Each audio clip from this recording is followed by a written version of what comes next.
Hi guys, I am pharmacy Tayyab और आप देख रहे हैं मेरा YouTube channel pharmacy Tayyab official. Special doctor pharmacy और कोर्स डेवलप करता है। हम आज देख रहे हैं बायोकेमिस्ट्री की लेक्चर सीरीज़, जिसको यूट्यूब ने कोर्स भी रिकमेंड कर दिया है। एज ए कोर्स यूट्यूब इसको जो रिकमेंड करना शुरू कर दी सीरीज़ को। तो इस कोर्स के अंदर अल्हम्दुलिल्लाह हमने 4 लेक्चर पढ़ चुके हैं और आज आप 5वां लेक्चर पढ़ने जा रहे हैं, जो कि हमारे पास चैप्टर 3 बायो एनर्जेटिक एक्साबैडिंग भी दी गई है उसके सामने, और इसको लेक्चर 5 का हम नाम दे रहे हैं और मेरा सबटाइटल भी आप देख के बाहर से चुके हैं। छोटी सी रिक्वेस्ट, चैनल को सब्सक्राइब कर लें। वीडियो अगर पसंद आए तो लाइक जरूर करें, एक अच्छा सा कमेंट जरूर करें, क्योंकि जब भी डेली मैं बेड पे जाता हूँ सोने के लिए एज ए स्लीपिंग पील आपके कमेंट इस्तेमाल करता हूँ कि इन कमेंट्स को पढ़ के मुझे बड़ा अच्छा लगता है और अगले दिन के लिए काम करने का दिल करता है और आपके लिए अच्छे से अच्छा कंटेंट लेके आता हूँ मैं, summarise but in detailed and well organised manner के अंदर। तो सब्सक्राइब लाजमी करना है, वीडियो को लाइक लाजमी करना है और सिर्फ अपना जो आपका अपनी यूनिवर्सिटी अपनी अदारे के अंदर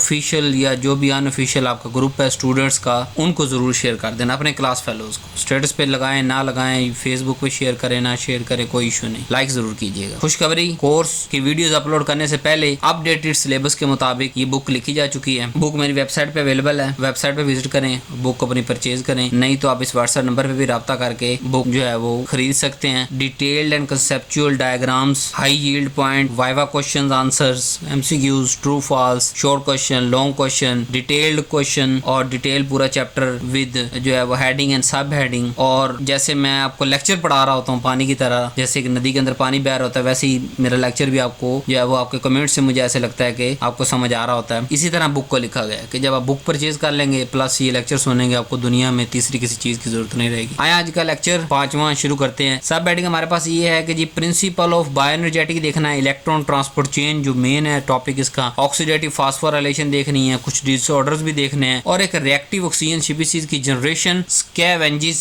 ऑक्सीजन स्पीशीज के बारे में डिटेल से देखेंगे। तो इस लेक्चर को पढ़ने के बाद किस चीज के काबिल हो जाएंगे? सबसे पहले बायोएनर्जेटिक को डेफिनेशन आपकी आ जाएगी, इसके प्रिंसिपल को पता चल जाएगा, इलेक्ट्रॉन ट्रांसपोर्ट चेन के बारे में आपको हर इची पीची आपको पता चल जाएगी, ऑक्सीडेटिव फास्फोरेशन के बारे में आप बता सकेंगे, एटीपी कैसे बनती है, कैसे जो है वो एनर्जी कपलिंग होती है, डिसऑर्डर कौन से हैं दोनों के अंदर, इलेक्ट्रॉन ट्रांसपोर्ट चेन और ऑक्सीडेटिव फास्फोरेशन के अंदर, और जो रिएक्टिव ऑक्सीजन स्पीशीज कहाँ से बनती है, कैसे इस्तेमाल होती है, और एंटीऑक्सीडेंट जो है वो डिफेंस के तौर पे कैसे ये इस्तेमाल होती है। और आखिरी में मेरा स्पेशल टच, जो कि किसी भी बुक या किसी मेरी अपनी बुक में तो मिल जाएगा, लेकिन किसी और बुक में आपको ये फार्मास्यूटिक और क्लिनिकल रेलेवेंस नहीं मिलेगा, उसको भी हम डिस्कस करेंगे ताकि आज ही आप इस किताब को समझ सकें कि ये आने वाले फ्यूचर के अंदर किस किताब के साथ लिंक करेगा और आपके फ्यूचर को कितना प्रेडिक्ट करेगा। ये चैप्टर स्टार्ट करते हैं बगैर किसी देरी के। What is bio energetic? Bio energetic study होती है हाउ सेल ऑब्टेन एनर्जी। पहले सादा ज़बान में बात करते हैं ना कि सेल एनर्जी कहाँ से ले रहा है, उसको ट्रांसफर कैसे कर रहा है, उसको स्टोर कैसे कर रहा है, उसको यूज कैसे कर रहा है। एनर्जी को ऑब्टेन करना,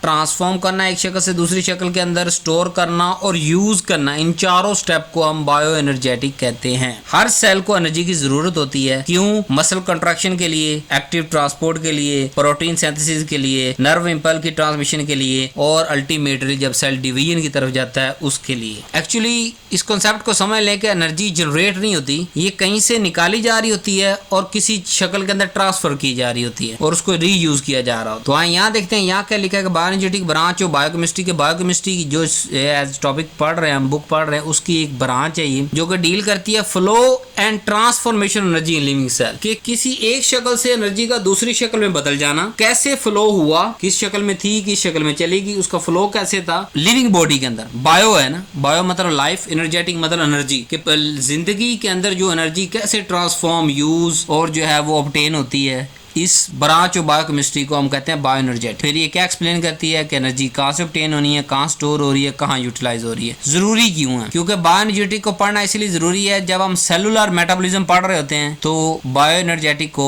पढ़ना इसलिए जरूरी है कि हम सेलुलर मेटाबॉलिज्म को समझ सकें। हम मसल कंट्रैक्शन कैसे हो रही है, कहाँ से एकदम से एटीपी आ गई और कहाँ से मसल जो है कॉन्ट्रैक्ट करना शुरू कर दिया। नर्व इंपल्स जो पूरी बॉडी के अंदर बॉडी के एक सिरे से दूसरे सिरे तक नर्व इंपल्स ट्रांसफर हो रही है, वो कैसे हो रही होती है। डिफरेंट डिफरेंट जो मॉलिक्यूल्स की बायोसिंथेसिस हो रही होती है बॉडी के अंदर, जो है वो सिंथेसिस हो रही होती है, बायोसिंथेसिस कहते हैं उसको, वो कैसे हो रही है। एक्टिव ट्रांसपोर्ट मैंने आपको पढ़ाया था कि एटीपी यूज होती है उसके दौरान, तो वो एटीपी कहाँ से आ रही है, वो एनर्जी की फॉर्म कहाँ से आ रही है, तो एक्टिव ट्रांसपोर्ट कैसे हो रही है। तो इसलिए हमारी जिंदगी का तमाम तर प्रोसेसेस एनर्जी पे डिपेंड करते हैं, और उस एनर्जी को जिस ब्रांच के अंदर हम पढ़ते हैं उसे बायोएनर्जेटिक कहते हैं। ओवरऑल अगर हम अपने ज़हन के अंदर एक डायग्राम बनाए ना एनर्जी फ्लो की सेल के अंदर, तो कहाँ से आती है जी, जो जनरल पाथवे एनर्जी का, वो एसिटाइल कोए, उस पे ट्राई कार्बोक्सिलिक एसिड साइकिल, फिर NADPH बनता है, FADPH2 बनता है, उसको फिर इलेक्ट्रॉन ट्रांसपोर्ट चेन चलती है और एटीपी जनरेट होती है, और ये एटीपी करेंसी है सेल की जो उसको मुख्तलिफ जगह पे इस्तेमाल करती है। तो ये सारा जो फ्लो है कि एसिटाइल कोए किस तरह जो है वो TCA साइकिल के अंदर दाखिल हुआ, फिर NADPH कितने बने, उससे कितनी एटीपीज बनी,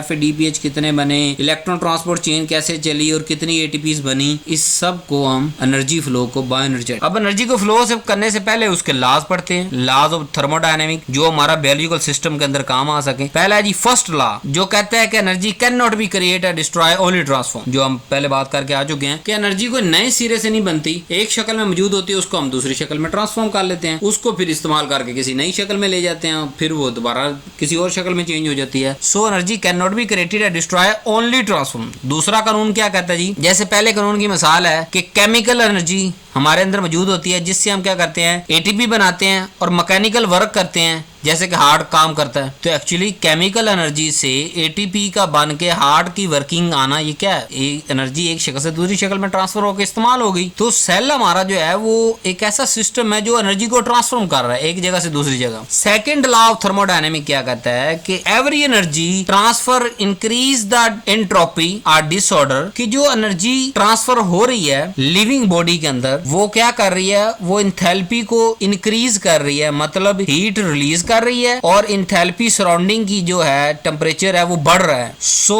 एनर्जी का एक शक्ल से दूसरी शक्ल के अंदर बदलना, और बदलने के बाद जो इंथैल्पी का सराउंडिंग अंदर इंक्रीज हो जाना, यानी वहां का जो है वो हीट रिलीज होके उसका इंक्रीज हो जाना, क्या हुआ कि एक शक्ल से दूसरी शक्ल में बदल कर जो तस्दीक हमें मिली, वो सराउंडिंग का टेम्परेचर बढ़ जाने की वजह से मिली, मतलब कहीं से आई और कहीं इस्तेमाल होगी। मतलब दूसरे लॉ के मुताबिक हम ये कह सकते हैं कि हमें कोई कांस्टेंट एनर्जी इनपुट की जरूरत रहती है, जिसकी बुनियाद पर हमारा सेल जिंदा रहता है और अपने सारे लिविंग के जो है ना फंक्शन परफॉर्म करता रहता है, यानी एक शक्ल से दूसरी शक्ल में बदलता है और उसको फिर इस्तेमाल कर लेता है। जैसे एडीपी को एटीपी में बदलता है और एटीपी को इस्तेमाल करके वापस एडीपी में बदल देता है, और जो अंदर की एनर्जी उसको यूज कर लेता है अपनी बॉडी के अंदर, वो फिर दोबारा जो है वो एटीपी बनाएंगे, फिर उसको यूज कर देंगे, एडीपी की शक्ल में कन्वर्ट कर देंगे। तो इस तरह ये एक मुकम्मल कंटिन्यूअस साइकिल के अंदर रहता है, और आहिस्ता आहिस्ता इंथैल्पी यानी कि एनर्जी रिलीज जो है वो सराउंडिंग के अंदर इंक्रीज होती जाती है, और हमारा जो है वो बॉडी जो है वो ये दोनों लॉज हैं इनको फॉलो करता है, वायोलेट नहीं करता, इसी के मुताबिक चलता है। जैसे हमारे पास एटीपी है, जैसे मैंने आपको कहा करेंसी है, जैसे हमने दुनिया के अंदर कोई चीज लेनी होती है कि जी मुझे ये वाले जो है वो आप नगेट्स दे दें, टिक्का कबाब मेरी फेवरेट फूड है, तो ये मुझे जी 10 टिक्के दे दें, 20 कबाब दे दें, तो मैं उसको कोई चीज दूंगा तो वो मुझे देगा। तो यहाँ क्या कॉन्सेप्ट है करेंसी का, मैं उससे नोट निकाल के दूंगा वो मुझे दे देगा। अब सेल के अंदर जब एक काम होना होता है, वहां कौन सी करेंसी चलती है, एटीपी। जैसे अमेरिका के अंदर डॉलर चलते हैं, पाकिस्तान के अंदर पाकिस्तानी रुपीज, और जो है वो दूसरे कंट्रीज के अंदर दूसरे जो है कहीं रियाल चलते हैं, कहीं क्या चलता है, कहीं क्या चलता है। तो सेल के अंदर एटीपी की करेंसी चलती है कि जहां कोई काम करवाना होता है वहां एटीपी खर्च होती है, और वो एटीपी बहुत सारे फिनोमेनों से बन भी रही होती है, तो कहीं से बन के कहीं और जगह पे इस्तेमाल हो जाने के इस सारे प्रोसेस को पढ़ने के नाम को बायोएनर्जेटिक कहते हैं। अब एटीपी का आगे लॉन्ग फॉर्म क्या है जी, एडिनोसिन ट्राइफॉस्फेट, एक एडिनोसिन का मॉलिक्यूल और 3 फॉस्फेट लगे हुए हैं, और ये हमारी बॉडी के अंदर जो फॉस्फेट का बाउंड है ये सबसे ज्यादा हाई एनर्जी महफूज करता है, स्टोर करता है जब ये बनता है। और जब ये फॉस्फेट यानी मैंने आपको कहा ना एटीपी से एडीपी बनता है, यानी एक फॉस्फेट रिलीज होता है तो वो उतनी एनर्जी उसको हाई अमाउंट के अंदर रिलीज भी करता है, जो कि आगे किसी दूसरे प्रोसेस में इस्तेमाल हो जाती है। ये नीचे मैंने आपको दिखाया भी होगा, एटीपी से एडीपी बना और साथ में पीए फॉस्फेट जो है वो रिलीज होगा और साथ में एनर्जी मिली, इस एनर्जी को हम इस्तेमाल कर लेते हैं। सो एटीपी कैटाबॉलिज्म से एनाबॉलिज्म को लिंक कर रही है कि कई चीजें टूटकर एटीपी बन रही हैं, वो एटीपी इस्तेमाल हो गए, कहीं चीज बायोसिंथेसिस एनारोबिक एनाबॉलिज्म यानी कहीं कोई चीज बन भी रही है, जो हमने फूड खाई वो डाइजेस्ट होके किसी न किसी फॉर्म में हमारे ब्लड तक पहुंची, उसके अंदर से जो है वो एटीपी बनी मेटाबॉलिज्म डिफरेंट होने की वजह से। अब वो एटीपी हमारे सेल के अंदर किसी न किसी फंक्शन को परफॉर्म करने के लिए, कोई ना कोई बायोलॉजिकल मॉलिक्यूल बनाने के लिए, बायोसिंथेसिस के लिए वो एटीपी इस्तेमाल होगी। तो वो क्या हुआ, यानी कैटाबॉलिज्म ब्रेकडाउन से लेके कोई चीज बॉडी के अंदर बनने तक जो एटीपी ट्रांसफर हो रही है वो एटीपी की शक्ल के अंदर हो रही है। अब थोड़ा सा अगर मैं आपको कंपैरिजन दूं कि कैसे मैंने कह दिया कि एटीपी सबसे ज्यादा एनर्जी जो है वो करती है, तो इसके अंदर हमारे पास अगर एटीपी की बात करें तो ये -30.5 किलो जूल पर मोल एनर्जी रिलीज होती है। अगर 1,3 बाइफॉस्फेट ग्लिसरेट की बात करें तो -49 होती है रिलीज। एसीटाइल को इसे -31। बट इन कॉमन सेंस के अंदर अगर हम बात करें तो एटीपी से सबसे ज्यादा एनर्जी रिलीज होती है। अब हम नेक्स्ट टॉपिक तरफ चलते हैं जी, इलेक्ट्रॉन ट्रांसपोर्ट चेन, यानी कॉम्प्लेक्स 1 से लेके कॉम्प्लेक्स 4 तक सब की बातें करेंगे कि इलेक्ट्रॉन ट्रांसपोर्ट चेन क्या है। ये एक सीरीज है इलेक्ट्रॉन कैरियर्स की जो कि माइटोकॉन्ड्रिया मेम्ब्रेन के अंदर मौजूद होते हैं और वो इलेक्ट्रॉन को ट्रांसपोर्ट करते हैं एक शक्ल से दूसरी शक्ल के अंदर। और इस ट्रांसफर ऑफ इलेक्ट्रॉन जो हो रहे हैं इससे क्या होता है कि आहिस्ता आहिस्ता प्रोटॉन का ग्रेडियंट जनरेट होता है और अल्टीमेटली एटीपी बनना शुरू हो जाती है। तो इलेक्ट्रॉन को माइटोकॉन्ड्रिया के अंदर एक से दूसरी शक्ल के अंदर ट्रांसफॉर्म करना, उससे प्रोटॉन का एक ग्रेडियंट का इंक्रीज हो जाना और एटीपी बन जाना, this is called electron transport chain. अब इलेक्ट्रॉन ट्रांसपोर्ट चेन का पर्पस क्या होता है, ये एनर्जी को ट्रांसफर करता है NADPH से, NADPH और FADH2 से ऑक्सीजन की तरफ, और साथ में प्रोटॉन की ग्रेडियंट ओवरऑल बढ़ जाता है इसके अंदर। इलेक्ट्रॉन ट्रांसपोर्ट चेन को अगर मजीद डिस्कस करें तो 4 कॉम्प्लेक्स हमारे पास बनते हैं। पहला है हमारे पास complex 1 NADH dehydrogenase, complex 2 succinate dehydrogenase, complex 3 cytochrome BC1, complex 4 cytochrome C oxidase. अब इनको अगर 1 बाय 1 बात करें तो कॉम्प्लेक्स 1 जो है ये ऑक्सीडाइज करता है NADPH को और 4 प्रोटॉन को पंप्स करता है। जो कॉम्प्लेक्स 2 है ये ऑक्सीडाइज करता है FADH2 को और कोई प्रोटॉन नहीं बनाता। कॉम्प्लेक्स 3 जो है ये ट्रांसफर करता है इलेक्ट्रॉन आगे साइटोक्रोम C को, जहां से फिर 4 प्रोटॉन पंप होते हैं। कॉम्प्लेक्स 4 जो है वो ट्रांसफर करता है इलेक्ट्रॉन को ऑक्सीजन की तरफ और 2 प्रोटॉन पंप होते हैं, 4 और 4 8 और 2 10 प्रोटॉन। तो ओवरऑल प्रोटॉन ग्रेडियंट माइटोकॉन्ड्रिया के अंदर बढ़ गया ना इस ट्रांसफर ऑफ इलेक्ट्रॉन्स की वजह से, अल्टीमेटली वाटर बन जाता है जी। जैसे कि ये मैंने आपको शो किया कि इलेक्ट्रॉन कैसे फ्लो होते हैं NADPH से NADPH या FADH2, इन दोनों में से कोई एक या दोनों बजाक वक्त चार होते हैं। आगे कॉम्प्लेक्सेस बनते हैं, वो ऑक्सीजन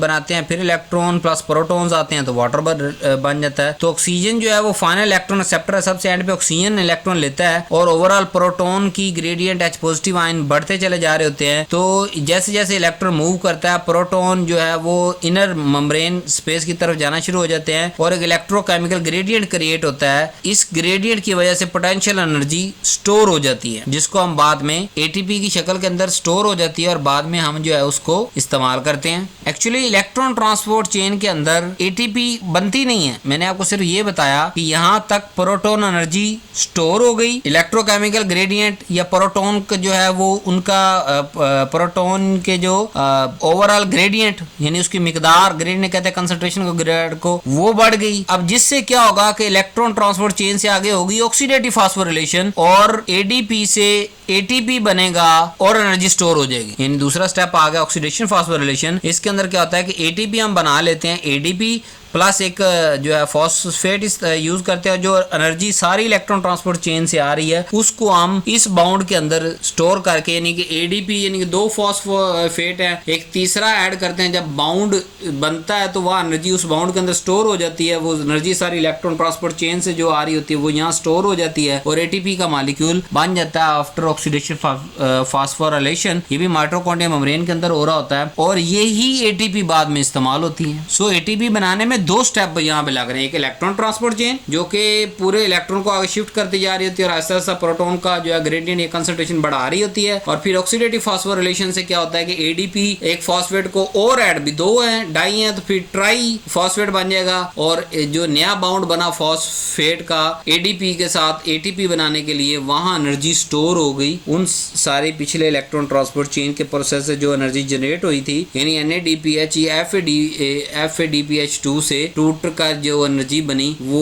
ऑक्सीडेटिव फास्फोरिलेशन के बाद एटीपी की शक्ल के अंदर स्टोर होगी। अगर हम ऑक्सीडेटिव फास्फोरिलेशन को थोड़ा सा और डिग डाउन करें, मैकेनिज्म समझने की कोशिश करें तो क्या होता है कि जो प्रोटॉन पंप आउट हो रहे होते हैं बहुत ज्यादा और माइटोकॉन्ड्रिया मेम्ब्रेन के अंदर स्टोर हो रहे होते हैं और ग्रेडियंट आहिस्ता आहिस्ता प्रोटॉन का बनना शुरू होता है, यानी कि कंसंट्रेशन बढ़नी शुरू होती है और प्रोटॉन फ्लो बैक करता है, जिसकी वजह से क्या होता है कि एटीपी सिंथेज क्या करता है, एडीपी से एटीपी बना देता है। और यहाँ पे एक बात याद रखने के लिए आपके है कि जो NADPH है ना, इससे 2.5 एटीपी बनते हैं और FADPH से 1.5 एटीपी बनते हैं और एक ग्लूकोज से टोटल 30, कुछ बुक्स के अंदर जो है वो 32 एटीपी लिखे गए हैं। ये ग्लूकोज की सबसे आखिरी फॉर्म जो NADPH और FADPH पिछले हम मेटाबॉलिज्म के अंदर पढ़ के आ चुके हैं, उन प्रोडक्ट्स को आगे इलेक्ट्रॉन ट्रांसपोर्ट चेन और ऑक्सीडेटिव फास्फोरिलेशन दोनों प्रोसेस के बाद एटीपी के अंदर ओवरऑल जो ग्लूकोज से एनर्जी ट्रांसफर हो रही थी वो एटीपी के अंदर कन्वर्ट हो गई। यहाँ एक थ्योरी बड़ी है मैं समझने के लिए, वो है जी कीमिओस्मोटिक थ्योरी जो पीटर मिटजेल ने प्रपोज की। इस थ्योरी के ओवरऑल क्या की पॉइंट है, पहला ये कहता है कि जो प्रोटॉन इंग्रेडिएंट आ रहा है उसकी वजह से एटीपी बनी है। अगर प्रोटॉन ग्रेडियंट ना हो तो एटीपी ना बने। तो इलेक्ट्रॉन ट्रांसपोर्ट चेन आगे आगे एक कॉम्प्लेक्स 1 से कॉम्प्लेक्स 4 तक जब पहुंचा तो वहां इतना ग्रेडियंट बन चुका था कि वो आगे एनर्जी स्टोर होके एटीपी बनी। दूसरा कहता है कि इस प्रोटॉन फ्लो की वजह से ही एटीपी बनती है। तीसरा कहता है कि energy store as proton motive force, के जो प्रोटॉन मूव हो रहे थे उनकी मूवमेंट की वजह से एनर्जी उन मूवमेंट से, यानी हमने कहा ना कि एनर्जी एक शक्ल से दूसरी शक्ल में सिर्फ चेंज होती है, तो वो जो प्रोटॉन की मूवमेंट के लिए जो एनर्जी यूज हो रही थी वो कन्वर्ट हो गई एटीपी के अंदर, यानी एक बाउंड बना दिया, वो एनर्जी स्टोर हो गई हमारी। इनको डिटेल के अंदर या तो बुक का जो है परचेज कर ले उसके अंदर आप पढ़ सकते हैं, नहीं तो जैसे ये सीरीज खत्म होगी फिर थोड़ा डिटेल के साथ मैकेनिज्म और सारे वो ड्राइंग मैं आपको दिखाऊंगा। यहाँ सिर्फ बेसिक कोर कंसेप्ट क्लियर करना आपका जरूरी है कि ताकि आपको पीछे जो मेटाबॉलिज्म पढ़ के आ चुके हैं उसके साथ आप लिंक कर सकें और इस चैप्टर को कवर कर सकें। अब हमारे पास एक कम्प्लेक्स होता है 5 ATP synthase.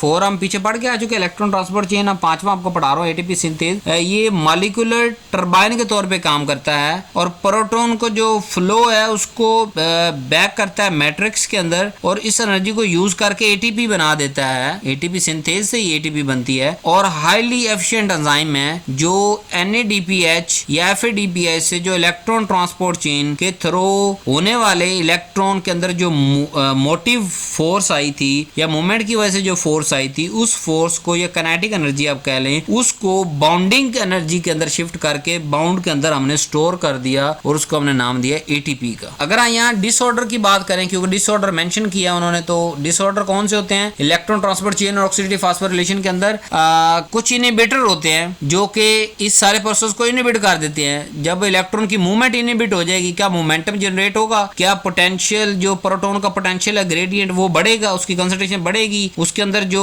Required motive force है वो आएगी? नहीं आएगी ना, तो क्या होगा? एटीपी नहीं बनेगी। तो इनहिबिटर कौन कौन से हैं हमारे पास? पहला है साइनाइड। साइनाइड पॉइजनिंग की तरफ आप इसको लेके जा सकते हैं, लेके चलेंगे क्लिनिकल फार्मेसी के अंदर। साइनाइड कॉम्प्लेक्स 4 पे एक्ट करता है और इलेक्ट्रॉन ट्रांसपोर्ट चेन को बेड़ा गर्क कर देता है और आगे एनर्जी को फ्लो नहीं होने देता। कार्बन मोनोऑक्साइड, इसको भी पॉइजनिंग के कांसेप्ट में लेके चलेंगे। कार्बन डाइऑक्साइड जो है वो मोनोऑक्साइड की पॉइजनिंग हो जाती है। CO की बात करो, CO2 की नहीं, CO कार्बन मोनोऑक्साइड, ये कॉम्प्लेक्स 4 पे एक्ट करता है और ये भी इलेक्ट्रॉन ट्रांसपोर्ट चेन को तबाह बर्बाद कर देता है और आगे स्टेप फॉरवर्ड नहीं होने देता। फिर रोटिनोन कॉम्प्लेक्स 1 पे एक्ट करता है और आगे जो है इलेक्ट्रॉन ट्रांसपोर्ट चेन नहीं चलने देता। इस तरह एंटीमाइसिन A ये कॉम्प्लेक्स 3 को जो है वो बाइंड करता है और आगे जो है वो इनहिबिट कर देता है इलेक्ट्रॉन ट्रांसपोर्ट चेन को। जब इलेक्ट्रॉन ट्रांसपोर्ट चेन चारों में से किसी एक या एक से ज्यादा जगह पे स्टॉप हो जाएगी तो क्या इलेक्ट्रो मोमेंटम इलेक्ट्रॉन्स के अंदर आएगा? नहीं आएगा। क्या प्रोटॉन ग्रेडियंट बढ़ेगा? नहीं बढ़ेगा। क्या वो हम जो मोटिव आनी थी एनर्जी जिसको हमने बाउंड के अंदर जाकर स्टोर करना था वो होगा? नहीं होगा। तो ओवरऑल एटीपी नहीं बनेगी इससे और सेल के अंदर हाइपोक्सिया हो जाएगा, ऑक्सीजन की कमी हो जाएगी क्योंकि उसके पास एटीपी नहीं है कोई बुनियादी फंक्शन करने के लिए, तो वो कैसे ऑक्सीजन लेगी और देगी और ये सारी चीजें करेगी। और ओवरऑल इनकी जब हम इंडिविजुअल टॉक्सिसिटी की बात करेंगे क्लिनिकल फार्मेसी में, वहां पे आपने ये चीजें याद रखनी और मैं आपको रिकॉल करवाऊंगा दोबारा। अब अगर हम बात करें रेगुलेशन ऑफ ऑक्सीडेटिव फास्फोरिलेशन की, तो हमारे पास फिनोमेना आता है अनकपलर ऑक्सीडेटिव फास्फोरिलेशन। तो ये क्या करता है? ओवरऑल प्रोटॉन ग्रेडियंट जो ऐसा सा बिल्ट अप हो रहा होता है इलेक्ट्रॉन ट्रांसपोर्ट चेन, उसको डेसिपेट कर देता है, खत्म कर देता है, जाया कर देता है और एटीपी नहीं बनने देता ऑक्सीडेटिव फास्फोरिलेशन से और हीट प्रोड्यूस कर देता है, जाया कर देता है। हीट प्रोड्यूस यूज होगी हमारे वो किसी काम की तो नहीं आएगी, टेम्परेचर वहाँ वक्ती तौर पर बढ़ जाएगा। एग्जाम्पल हमारे पास कौन सा, जैसे dinitrophenol, high dose salicylate का, ये भी यही काम करते हैं। जिससे क्या होगा, हाइपरथर्मिया के बॉडी का टेम्परेचर तो बढ़ जाएगा वहाँ पे, ओवरऑल पूरी बॉडी का टेम्परेचर, यानी जहाँ जहाँ ये काम होगा, बट वो एनर्जी एटीपी के अंदर स्टोर नहीं हो पाएगी। इसी तरह हमारे पास माइटोकॉन्ड्रिया डिसऑर्डर हैं जो कि इलेक्ट्रॉन ट्रांसपोर्ट चेन की जो प्रोटीन है उसके अंदर डिफेक्ट ले आती हैं, या माइटोकॉन्ड्रिया के डीएनए के अंदर जो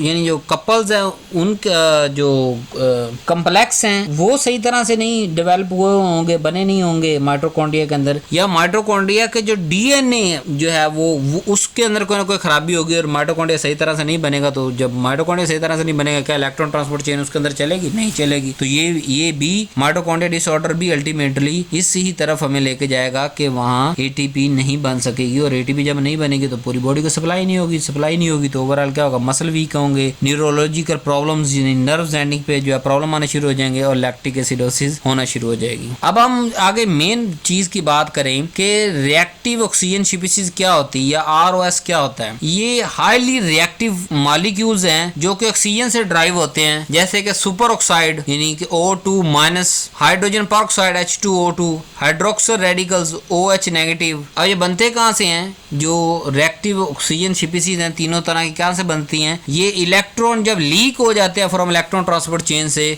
तो ये डिफरेंट रिएक्टिव ऑक्सीजन स्पीशीज बना लेते हैं। इससे ओवरऑल क्या होता है कि बॉडी के अंदर इन्फ्लेमेशन हो जाती है और रेडिएशन। ये बनते कहाँ से हैं? नंबर एक, इलेक्ट्रॉन लीकेज हो जाएगा इलेक्ट्रॉन ट्रांसपोर्ट चेन से और ये ऑक्सीजन को रिएक्टिव स्पीशीज बना देगा क्योंकि ऑक्सीजन तक पहुंचने होते हैं। और फिर मैंने आपको कहा फिर वाटर बनता है, फिर ये एटीपी जो है एटीपी के अंदर एनर्जी स्टोर हो जाती है, या इन्फ्लेमेशन के दौरान ये चीजें बनती हैं, या रेडिएशन एक्सपोजर हो जाए उसके दौरान जो है वो ये रिएक्टिव ऑक्सीजन स्पीशीज बनती हैं। ड्रग मेटाबॉलिज्म के दौरान सम टाइप बनती हैं, लेकिन अगर बहुत ज्यादा बनना शुरू हो जाएंगी तो क्या होगा, ऑक्सीडेटिव स्ट्रेस आ जाएगी कि जो है वो ऑक्सीडेटिव स्ट्रेस का ये मतलब कि प्रोटीन, जैसे फॉर एग्जांपल प्रोटीन की ऑक्सीडेशन होना शुरू हो जाएगी बॉडी के अंदर, डीएनए डैमेज होना शुरू हो जाएगा इन रेडिकल्स की वजह से, लिपिड की पर ऑक्सीडेशन होना शुरू हो जाएगी, जो कि ये तीनों में प्रोटीन ऑक्सीडेशन नहीं चाहिए, डीएनए डैमेज नहीं चाहिए, लिपिड पर ऑक्सीडेशन नहीं चाहिए। तो ये ऑक्सीडेटिव स्ट्रेस की जो है वो शक्लें हैं जो मैं आपको बता रहा हूँ, जो इन स्पीशीज की एक्स्ट्रा होने की वजह से बनती है। तो ये भी एक डिसऑर्डर। तो वही यानी कि लिपिड को लिपिड पर ऑक्सीडेशन में बदल देगा, प्रोटीन अगर कोई है तो उसको एंजाइम इनएक्टिव कर देगा, डीएनए के अंदर म्यूटेशन लेके आएगा, एजिंग आएगी, बहुत सारी डिजीज आ जाएंगी इसकी वजह से। अब हमारे अंदर एक एंटीऑक्सीडेंट डिफेंस भी होता है कि सेल का अपना एक प्रोटेक्टिव मैकेनिज्म होता है जो कि इस ऑक्सीडेशन से सारी जिंदगी अपने आप को बचा के रखता है। कैसे? फॉर एग्जाम्पल दो तरीके होते हैं कि बॉडी अपने आप को बचाती है, एंजाइमेटिक एंटीऑक्सीडेंट और नंबर 2 नॉन एंजाइमेटिक, यानी जिसके अंदर एंजाइम इन्वॉल्व होगा वो एंजाइमेटिक और जिसके अंदर एंजाइम इन्वॉल्व नहीं हो रहा मैकेनिज्म प्रोसेस के अंदर वो नॉन एंजाइमेटिक एंटीऑक्सीडेंट। ये दोनों एंटीऑक्सीडेंट क्या करते हैं, इन रिएक्टिव स्पीशीज को हमारी बॉडी पे अटैक नहीं करने देते। जैसे फॉर एग्जाम्पल अगर एंजाइम की बात करें, सुपर ऑक्साइड डिसम्यूटेज ये कन्वर्ट करता है सुपर ऑक्साइड को H2O2 में, फिर कैटालेज जो H2O2 को वाटर में कन्वर्ट कर देता है, और जब वाटर में कन्वर्ट हो गया तो क्या ये ROS रिएक्टिव ऑक्सीजन स्पीशीज रहा? नहीं रहा, वाटर तो हमारे काम का है। ग्लूटाथायोन पर ऑक्सीडेज ये भी रिड्यूस करता है पर ऑक्सीडेज को। तो ओवरऑल हमारे बॉडी के अंदर ये सारी चीजें नेचुरली जो है वो मेंटेन हो रही होती हैं, लेकिन अगर इनमें कोई डिफेक्ट आता है एंजाइमेटिक के अंदर या नॉन एंजाइमेटिक तो फिर ये रिएक्टिव ऑक्सीजन जो स्पीशीज हैं ज्यादा बनेंगी और हमारी बॉडी को डैमेज करेंगी, इवन डीएनए को जाकर डैमेज करेंगी। अब नॉन एंजाइमेटिक एंटीऑक्सीडेंट डिफेंस की बात करें जो हमारी बॉडी के अंदर मौजूद है, उसके अंदर है vitamin C, vitamin E, glutathione, coenzyme Q, beta carotene. ये सारे क्या हैं? ये एंजाइम तो नहीं है बट ये भी एज ए एंटीऑक्सीडेंट काम करते हैं और हमारी बॉडी के अंदर ऑक्सीडेशन को रोकते हैं, जो कि हमें एजिंग और डिफरेंट डिजीज की तरफ ले जाते हैं। तो हम क्या करते हैं, हम इनको एज ए अपनी न्यूट्रिशन के अंदर शामिल करते हैं और बाज़ दफ़ा मजबूरी के तौर पे जो है वो थेरेपी के इस्तेमाल करते हैं ताकि हमारी बॉडी जो है वो रेडिकल फ्री रेडिकल से न्यूट्रलाइज हो जाए और हमारी बॉडी ओवरऑल इन रिएक्टिव ऑक्सीडेशन स्पीशीज से फ्री हो जाए और डीएनए डैमेज ना हो और दूसरी बॉडी के अंदर जो डैमेज होने हैं वो ना हो। अब अगर फार्मास्यूटिकल इंपॉर्टेंस देखें इन एंटीऑक्सीडेंट की जो कि ओवरऑल हमारी बॉडी के अंदर भी मौजूद है एंजाइम की शक्ल के अंदर, और जो बाहर से हम ले सकते हैं नॉन एंजाइमेटिक वो भी। ये क्या करते हैं, जो हम एंटीऑक्सीडेंट ये यूज होते हैं प्रिवेंट द ऑक्सीडेटिव डैमेज, जो डैमेज करते हैं उसको बचाने के लिए। क्रॉनिक डिजीज को मैनेजमेंट, यानी क्रॉनिक हमें पता है कि लंबे अरसे तक डिजीज ने चलना है, लेकिन उसको हम मैनेज करते हैं ताकि क्वालिटी ऑफ लाइफ बढ़ सके। हम कभी भी मरीज की क्रॉनिक के अंदर, हमें पता मरते दम तक किसी ने इस बीमारी के अंदर रहना है, क्रॉनिक के अंदर हम उसकी क्वालिटी ऑफ लाइफ बढ़ाते हैं कि दिन के अंदर जितने उसने फंक्शन करने हैं वो अपना परफॉर्म कर सके, हंसी खुशी अपने कदमों पे चल सके, या डिजीज की जो भी कंडीशन है उसके अंदर वेल परफॉर्म वो कर सके, जितनी हद तक बेस्ट हम दे सकते हैं, हमारा ये मकसद होता है। तो वहाँ ये एंटीऑक्सीडेंट काम आते हैं। कुछ जो है वो फार्मुलेशन को स्टेबलाइज करने के लिए हमारे पास ये एंटीऑक्सीडेंट काम आते हैं। और डिफरेंट जो एंटी एजिंग आजकल बड़ा 2026 या इसके आगे वाले सालों के अंदर इसकी तरफ रुझान बढ़ रहा है, ageing ageing ageing anti ageing. हालांकि बुढ़ा तो होना है, एक दिन होना ही होना है, तो लेकिन फिर भी जो है ना, बाज दफा देखे ना बुजुर्ग भी कुछ जवान टाइप हमें लगते हैं, या मतलब ओवरऑल उन पे बुढ़ापा आता ही नहीं है। एज के हिसाब से बूढ़े होंगे, बालों के कलर के हिसाब से बूढ़े होंगे, या अकल और दानाई और फरिस्त के हिसाब से जो है वो बड़ी मेच्योर बातें करेंगे, हमें पता चलेगा कि बुजुर्ग है या एज। लेकिन एजिंग का इफेक्ट उन पे इतना ज्यादा नहीं आएगा, यानी हम उनकी उम्र पहुंचेंगे 60 साल, लग रहा होगा 40 साल का, तो इसकी तरफ रुझान बढ़ रहा है। एंटी एजिंग थेरेपी के अंदर ये सारी चीजें इस्तेमाल होती हैं, और फार्मासिस्ट जो है वो एंटीऑक्सीडेंट को डिफरेंट जगह पे भी यूज करता है। अब क्लिनिकल कहाँ ये काम आएगा, जो बायोएनर्जेटिक है ना, ये defect are involve in neurodegenerative disease, ischaemia injury, cancer, metabolical disorder, ये हर जगह पे हमें जो है ये चीजें काम आ रही होती है, और हम उसको डिजीज को मैनेज करने के अंदर काम करते हैं। प्लस ड्रग इंड्यूस अगर कोई माइटोकॉन्ड्रियल टॉक्सिसिटी हो रही है, जैसे कि कुछ ड्रग जैसे एंटी रेट्रोवायरल हैं, एंटीबायोटिक्स हैं, कुछ कीमोथेरेपी के एजेंट हैं जो हमारे माइटोकॉन्ड्रिया को टॉक्सिसिटी करते हैं, उनको खराब करते हैं, डैमेज करते हैं। जब हमें ऑलरेडी पता होगा तो हम उसकी मिकदार, डोज और जो है बाज़ दफ़ा अल्टरनेटिव हम उसका इस्तेमाल कर लेंगे, और ओवरऑल सेफ्टी को मॉनिटर करके रखेंगे, ताकि किसी भी तरीके से हमारे बॉडी का जो ओवरऑल डिफेंस सिस्टम है वो एक तो नेचुरल, दूसरा जब हम बाहर से कुछ चीज़ दे रहे हैं तो वो भी एंटीऑक्सीडेंट हम ट्रीटमेंट या न्यूट्रिशन की शक्ल में इस्तेमाल करेंगे, ताकि हमारा बॉडी जो है वो डैमेज होने से बचे। और वही बात कि क्रोनिक बीमारी के अंदर ज़्यादा लंबे अरसे तक मरीज को हम नहीं लेके चलते, उसकी एज तो जितनी है उतनी रहनी है, ना कम होती है ना ज़्यादा होती है, बट उसकी क्वालिटी बढ़ा देते हैं कि वो जो नॉन डिसफंक्शनल अगर बेड पे लेट जाए तो उससे बेहतर है कि फंक्शनल वो कुछ ना कुछ अपने काम परफॉर्म कर सके। सो उम्मीद है आज का मैंने लेक्चर थोड़ा सा शॉर्ट रखा है, एक न्यू टॉपिक है, कुछ थोड़ा सा पिछली क्लासों का हमने पढ़ा है, लेकिन इंटरेस्टिंग है, मेटाबॉलिक के साथ लिंक करता है, और उसके आगे डिसऑर्डर भी हमने देख लिए हैं, और हमारे चैप्टर की इतनी रिक्वायरमेंट है। इससे ज़्यादा डिटेल के अंदर फिर आप बुक परचेज कर सकते हैं, नीचे वेबसाइट आ रही है, व्हाट्सअप का नंबर आ रहा है, डिटेल डायग्राम्स दी गई हैं वहाँ पे, जो है वो डिफरेंट स्ट्रक्चर आपको बना के दिखाए गए हैं, साइकिल बना के दिखाए गए, और थोड़ा इन डेप्थ गए हैं, plus MCQs, true false, short question, long question, comparative tables, viva questions, ये सारी चीज़ें हर चैप्टर के हिसाब से बुक के अंदर कंक्लूड की गई हैं, जो कि आपके प्रिपरेशन के लिए। और स्पेशल बार बार मैं एक चीज़ कह रहा हूँ कि ये बुक्स अभी तक दुनिया में जो भी बुक्स हैं वो हम एज ए रेफरेंस ले लेते हैं, कि मतलब इसके अंदर से ये 2 चैप्टर कर लो, बाकी एमबीबीएस के लिए हैं, इसके अंदर से ये 2 चैप्टर कर लो, बाकी एमएससी के लिए हैं, इसके अंदर ये 2 चैप्टर कर लो, ये बाकी बीएससी के लिए। ये मेरी बुक स्पेशली डॉक्टर फार्मेसी के लिए है। हाँ, अगर कोई एमबीबीएस या दूसरा फिजिशियन किसी भी तरह का वो अगर अपना जो है मेडिसिन का इन्फॉर्मेशन इस्तेमाल ज़्यादा अपना इन्फॉर्मेशन लेना चाहता, फार्मास्यूटिकल टच लेना चाहता, वो भी इस्तेमाल कर सकता है। लेकिन आप जो लोग जो लेक्चर देख रहे हैं, जिस कोर्स को देख रहे हैं, आपके लिए ये लाजमी मलजूम है, अब उसको लाजमी देखें ताकि आपका जो है ओवरऑल कॉन्सेप्ट भी बिल्टअप हो सके, और कंटेंट आपको रटा लगाने के लिए मिल सके, और बेटर अंडरस्टैंडिंग की वीडियो प्लस बुक, तीसरा किसी चीज़ की ज़रूरत नहीं। Thank you very much. Video पसंद आए लाइक ज़रूर करें, और चैनल सब्सक्राइब ज़रूर किया करें, और जो है वो अपने दोस्तों के साथ, स्पेशली क्लास वालों के साथ शेयर कर दें। अल्लाह हाफिज़ व नासर।